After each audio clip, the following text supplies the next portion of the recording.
कहानी की शुरुआत होती है 1939 वॉर्सो डिस्ट्रिक्ट से, जहां हमें मूवी के पहले सीन में दिखाया जाता है एक पियानिस्ट को जो कि एक रेडियो स्टेशन पर लाइव पियानो प्ले कर रहा होता है। इसी बीच अचानक छोटे बड़े बम धमाके होने लगते हैं, जिसमें हमारे पियानिस्ट यानी कि वेल्डिक स्पिलमन, जो कि एक बहुत ही फेमस म्यूजिशियन होते हैं, उनकी सिर के ऊपर चोट लग जाती है।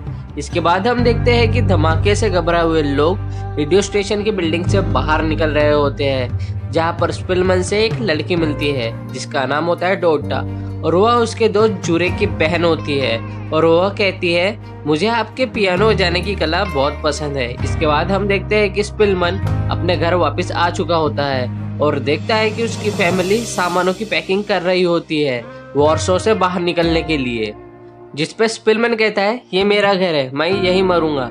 तभी रेडियो पर अनाउंसमेंट होती है जिसमें बताया जा रहा होता है कि ब्रिटेन ने जर्मनी के अगेंस्ट युद्ध की घोषणा कर दी है और फ्रांस भी जल्दी करने वाला है।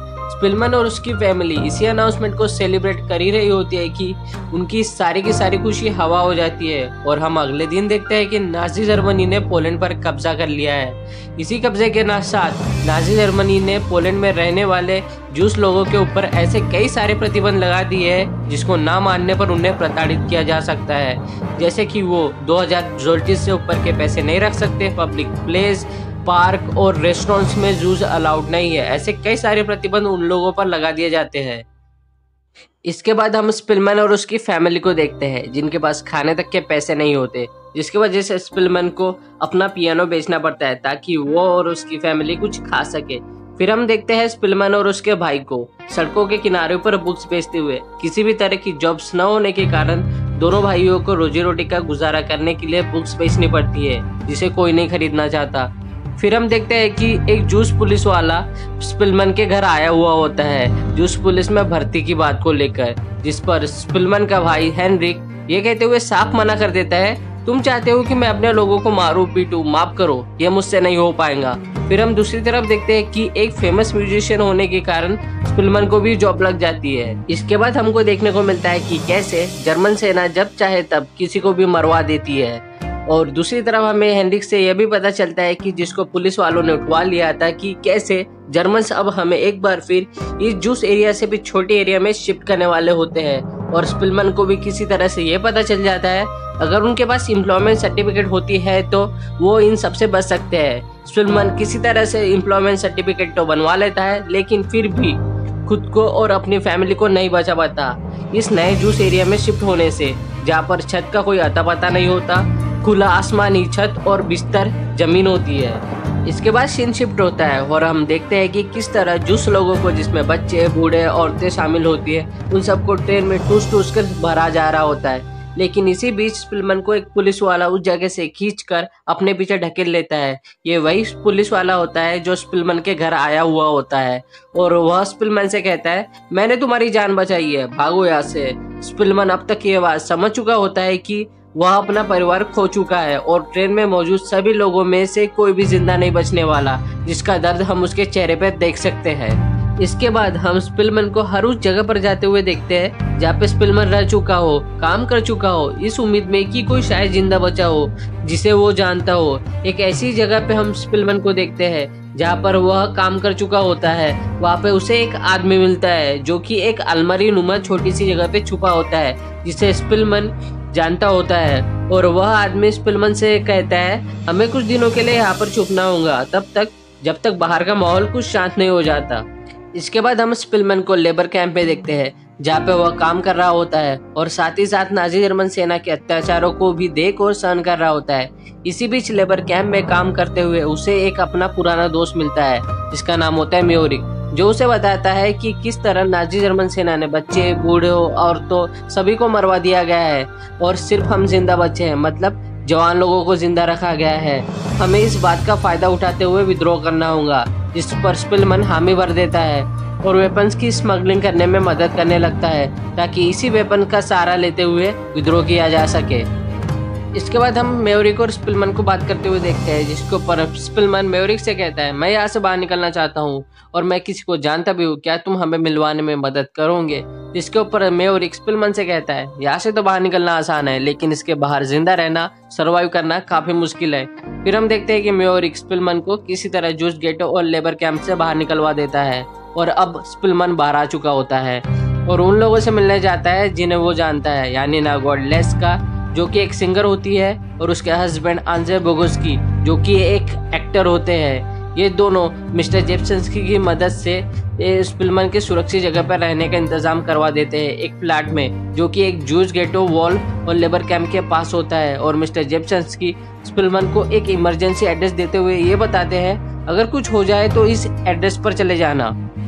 19 अप्रैल 1943 को जूस विद्रोह कर देते हैं, जिसे स्पिलमन अपनी आंखों से देख रहा होता है, विद्रोह होते हुए भी और दमन होते हुए भी। अंततः जूस लोगों का यह विद्रोह असफल हो जाता है। फिर हम मिस्टर जेप्सन्स्की को देखते हैं, जो स्पिलमन को यह बताने हुए आया होता है कि जर्मन सेना ने यानीना और आंजे को पकड़ लिया है, जिसकी वजह से अब इस जगह पर रुकना खतरे से खाली नहीं है। अब तुम्हें इस जगह से निकलकर एक ऐसी जगह पर जाना होगा जो सुरक्षित हो। लेकिन इसके अलावा स्पिलमन के पास रुकने के लिए और कोई सुरक्षित जगह न होने के कारण उसे यहीं पर रुक जाना पड़ता है। लेकिन एक दिन पड़ोस वाले औरत को स्पिलमन के ऊपर शक हो जाता है कि वो एक जूस है, जिसकी वजह से स्पिलमन को वहां से भागना पड़ता है। वहां से भागने और कुछ दिनों तक सड़कों पर भटकने के बाद स्पिलमन को याद आता है कि मिस्टर जेप्सन्स्की ने उसे एक इमरजेंसी एड्रेस दिया था। इस एड्रेस को ढूंढते हुए स्पिलमन वहां पर पहुंच जाता है। उस एड्रेस पर हम और किसी को नहीं, डोटा को देखते हैं। डोटा ये वही लड़की होती है जिसे हम मूवी के शुरुआत में देखते हैं, जिसे स्पिलमन पसंद करता होता है। लेकिन अब बात कुछ अलग होती है, हालात बदल चुके होते हैं। डोटा की शादी हो चुकी होती है। स्पिलमन जिस एड्रेस पर खड़ा होता है वह उसके पति के घर का एड्रेस होता है। कुछ देर बाद उसका पति भी आ जाता है, जो कि एक अच्छा इंसान होता है। ये दोनों मिलकर यानीना और आंजे की तरह स्पिलमन को एक सुरक्षित जगह पर रहने का इंतजाम करवा देते हैं और एक आदमी को भी रखते हैं स्पिलमन की देखभाल करने के लिए। कुछ दिनों तक वह आदमी स्पिलमन की देखभाल तो ठीक तरीके से करता है, लेकिन इसके बाद एक लंबा अरसा बीत जाता है। उस आदमी का कोई अता पता नहीं होता, जिसकी वजह से खाने पीने के लिए कुछ न होने के कारण स्पिलमन की हालत बिगड़ने लगती है और उसे जॉन्डिस हो जाता है। फिर हम डोटा और उसके पति को देखते हैं, जो स्पिलमन से मिलने हुए आए होते हैं और उन्हें पता चलता है कि स्पिलमन को अब जॉन्डिस हो चुका है और उसका इलाज कराना बहुत जरूरी है। डोटा और उसका पति किसी तरह डॉक्टर की मदद से स्पिलमन का इलाज करवा देते हैं और यह जानते हुए भी अगर उन्हें किसी जूस का इलाज कराते हुए पकड़ लिया गया तो जर्मन सेना द्वारा उन्हें मौत की सजा भी हो सकती है। 1 अगस्त 1944 स्पिलमन अब ठीक हो चुका है और इसी बीच हम देखते हैं कि जूस लोगों ने एक बार फिर विद्रोह कर दिया है, लेकिन यह विद्रोह भी पहले विद्रोह की तरह असफल हो जाता है। इस विद्रोह और युद्ध में पूरा शहर तबाह हो चुका है, पूरा वॉर्सो तबाह हो चुका है। हर तरफ सिर्फ लाशें ही लाशें पड़ी होती है। इसी बीच स्पिलमन किसी तरह अपनी जान बचाकर एक बार फिर उसी जगह पर आ जाता है जहाँ वो पैदा हुआ था, जहाँ वो बड़ा हुआ था। अब वह अपने घर पर होता है और कुछ खाने की तलाश करने लगता है। इसमें उसे एक फूड कैन मिलता है और जैसे ही वो इस फूड कैन को खोलने की कोशिश करता है, इसी बीच जर्मन्स वहाँ पे आ जाते हैं और स्पिलमन अपने आप को एक सुरक्षित जगह पर छुपा लेता है। अपना घर होने की वजह से स्पिलमन को अच्छी तरह पता होता है कि कहाँ पर सुरक्षित तौर पर छुपा जा सकता है, कहाँ पर नहीं। एक बार फिर स्पिलमन रात को उस फूड कैन को खोलने की कोशिश करता है, लेकिन तभी वहाँ पर हम एक जर्मन ऑफिसर को देखते हैं जो स्पिलमन को देख लेता है और उससे कुछ सवाल करने लगता है, जैसे कि कौन हो तुम, कहाँ से आए हो, यहाँ क्या कर रहे हो, क्या तुम एक जूस हो? जिस पर स्पिलमन घबरा कर कहता है, मैं इस फूड कैन को खोलने की कोशिश कर रहा था, और साथ में यह भी बताता है कि वह एक पियानिस्ट हुआ करता था।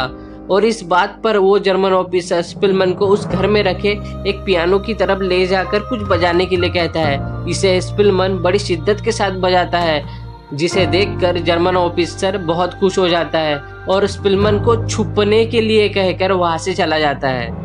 इसके बाद एक बार फिर हम उस जर्मन ऑफिसर को देखते हैं जो स्पिलमन के लिए खाना लेकर आया हुआ होता है। और ये ऐसा पहली बार नहीं होता है कि जो वो स्पिलमन के लिए खाना लेकर आया हुआ होता है। इसके पहले भी वो स्पिलमन के लिए खाना लेकर आ चुका होता है, लेकिन इस बार आखिरी बार होता है क्योंकि जर्मन सेना वहां से जा रही होती है। और जाते जाते वो स्पिलमन से कहता है, तुम्हें अब और डर कर जीने की जरूरत नहीं, क्योंकि रशियंस बहुत ही जल्द यहाँ पर पहुंच जाएंगे। और वो जर्मन ऑफिसर स्पिलमन से उसका नाम पूछकर और अपना कोड देकर वहां से चला जाता है। इसके बाद हम देखते हैं कि पोलैंड अब आज़ाद हो चुका है, वर्ल्ड वॉर 2 खत्म हो चुका है। स्पिलमन को अब और डर कर और छुप कर जीने की जरूरत नहीं। स्पिलमन अब उस घर से निकलकर बाहर आ चुका होता है, लेकिन जर्मन सेना का कोट पहने हुए होने की वजह से रशियंस उस पर गोलियों की बौछार कर देते हैं, जिसकी वजह से स्पिलमन को चिल्ला चिल्ला कर ये कहना पड़ता है कि मैं पोलिश हूँ, मैं पोलैंड का निवासी हूँ, मैं पोलिश हूँ। इसके बाद रशियन समझ जाते हैं कि ये पोलिश है, पोलैंड का निवासी है, ये एक जूस है। इसके बाद हम दूसरी तरफ उसी जर्मन ऑफिसर को देखते हैं जिसने स्पिलमन की खाना देकर जान बचाई थी, जिसने उसे छुपने में मदद की थी। उसको बाकी जर्मन सैनिकों के साथ बंदी बनाकर एक जगह पर रखा गया होता है। तभी इसी बीच हम कुछ जूस लोगों को देखते हैं जो वहां से गुजर रहे होते हैं। उनमें से एक जूस आदमी उनके पास जाकर जोर जोर से चिल्लाने लगता है, तुम सब वैसी हो, दरिंदे हो, हत्यारे हो, तुमने मेरा सब कुछ छीन लिया, मेरा वॉयलिन, मेरा म्यूजिक, मेरी जान। म्यूजिक का नाम सुनते ही जर्मन ऑफिसर उस जूस आदमी के पास आकर पूछता है, क्या तुम स्पिलमन द पियानिस्ट को जानते हो? जिसपे वो कहता है, हाँ, उन्हें कौन नहीं जानता। जिसपे वो जर्मन ऑफिसर कहता है, उनसे कहना कि मैं यहाँ पर हूँ, मैंने उनकी छुपने में मदद की थी, उनसे कहना कि मुझे मदद की जरूरत है। वहीं दूसरी तरफ स्पिलमन एक बार फिर रेडियो पर पियानो बजाना शुरू कर देता है। वहीं पर वो जूस आदमी भी होता है जिसने उस जर्मन ऑफिसर से बात की थी। वो स्पिलमन को सब कुछ बता देता है और स्पिलमन को उस जगह पर ले जाता है जहाँ पर उसने उसे आखिरी बार देखा था, लेकिन अब उस जगह पर कोई भी नहीं होता है। इसके बाद 7 सालों बाद हमें पता चलता है कि जिस इंसान ने स्पिलमन की खाना देकर और छुपने में मदद करके जान बचाई थी, अब उसकी मौत हो चुकी है और स्पिलमन कुछ भी नहीं कर पाया उसकी जान बचाने को लेकर। स्पिलमन वॉर्सो में रहते हुए 88 साल की उम्र तक जिंदा रहा और उसकी मृत्यु 6 जुलाई साल 2000 में हुई। द पियानिस्ट ये एक सच्ची घटना पर आधारित मूवी है। इसे कई सारे अवार्डों से नवाजा गया है। The pianist world war 2 biographical drama movie है जिसे 2002 में रिलीज किया गया था।